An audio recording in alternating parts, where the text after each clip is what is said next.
I'm here at the Clay Cooper Theater with the cast of Buckets and Boards. Welcome, guys. How are ya? We're doing good. I'm glad to chat with you today. Now, I've seen your show several times, but this show that's here is a limited engagement. It's very different from what people have seen in the past. Tell us about it, Gareth. Yeah, when we first started, we were at the Branson Landing and just street performing as a side job to our main job at Dixie Stampede. And we left there 3 years ago to do our full show on stage, full time. And we put together a 2-hour comedy show now that we're very, very happy with. Awesome. Now, did you guys meet at Dixie Stampede? Is that how you got together and started doing your own thing?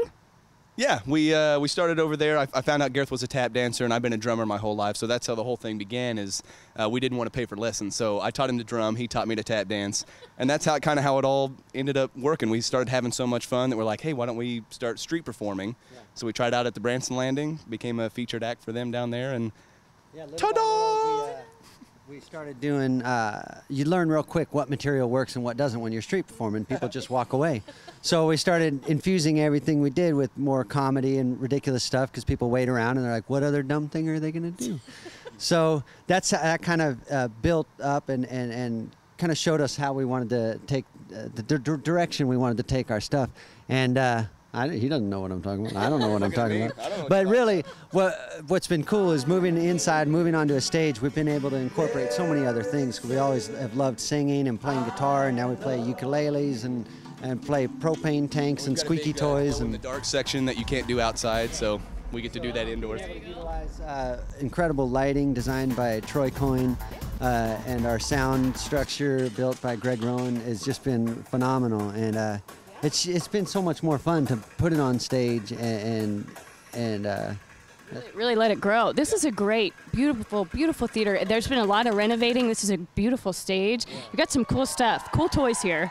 Now, you guys produce this whole show and put it all together by yourselves. Now, that takes a lot of time and energy. It's kind of like a 24-hour job, wouldn't you say? Yes. Now, you do a lot of comedy in your show, so who are some of your comedic muses? Do you guys, is it SNL, or who are some of the people that you look to for maybe some new material? We've strived to really come up with all original material, but definitely we've been influenced by so many people and inspired by I grew up listening to the Smothers Brothers and watching Steve Martin and stuff like that, and I know yeah. Really, it's kind of been one of those things on stage where we're like, let's see who can outdumb the other guy. So we kind of have this weird battle where we make fun of each other, but we also encourage the crowd to. So probably about 60% of our show is set, and then the other 40 is improv. Let's see what happens. That's tricky. That's really tricky. Improv is something that you can't, you just are good at it, or you're not, and these guys are really good. I gotta say, I've seen you guys several times. Not in this venue though, so I gotta get over here and see you. Now, audience participation is really a big part of your show, and I think this would be a great place for kids to come, especially in the summertime. Lots of families. Have you been getting lots of families? Oh yeah, that's kind of our focus crowd. I mean, we found that all ages find something fun about our show, but definitely, we've been very excited to put something together that appeals very strongly to kids and families, and where they're like really interested in what's going on and kind of captivated by what's going on stage. Well, what works out really good for that is we just got signed on as a headlining act for Disney Cruises. Yeah. And so it's that was kind of a validation that we've got a really clean comedy, family-friendly show, because I don't think Disney would have hired us if we... I don't think so. Yeah, Branson is definitely family-friendly, and this is a top-notch show for families and kids. Definitely. Let's talk about the musicality of the show. You said you kind of taught each other how to tap dance. You have an extensive dance history, I'm sure, or did you just kind of learn how to do it and just can do it?